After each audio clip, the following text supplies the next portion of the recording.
So, another video. I just have all of this to me that I know it runs on if it was all together, but that's kind of how my mind works. One thing leads to another, that leads to another, and that's part of why I do diamond paintings, is to try to calm down and not run all over and do 50 things at once. So this is one of my last finishes for Easter. And I put some golden washi tape around it. And this is my done book. Now, unlike the other book, the done book actually does have empty pages that are the paintings. I kind of put them in the order of which I did them. These two here was to compare squares and rounds to see if I like squared or round better. However, again, they look so different, and it isn't just because they're squares and rounds, it's because the colors they picked. This one has a vibrant yellow, whereas this one's like a dull lime and a darker yellow. So I can't compare if I like squares or rounds better based on these two paintings, because this one looks better to me. It's brighter, it's more vivid, and it so happens to be the square.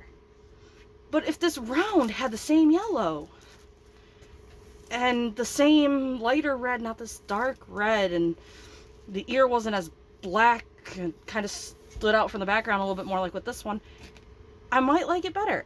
I don't really see a huge detail difference in them.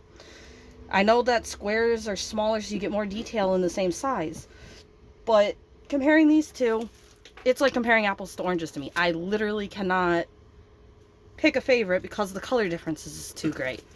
So anyway, this one, I also have this painting in a 40 by 50 because I thought this was too small.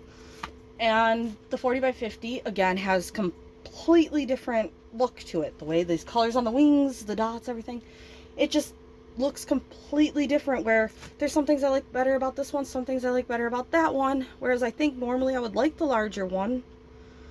Because of the color choices, I'm tossed up. So let's see.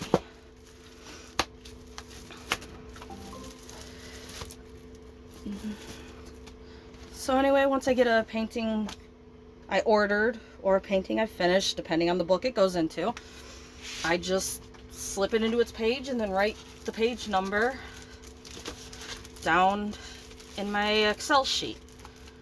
I also have them organized in a folder with the photos and the names, so that I can compare the photos and the names at any point I want to. But this is what my finished book looks like for the 30 by 40s. My 40 by 50s, both the finished and the working on, are in the same book because the book is more expensive and I don't have as many paintings in that size, even though it's my favorite size. This size is the painting that most companies seem to print quite regularly, unless you get a company that likes to print the larger sizes.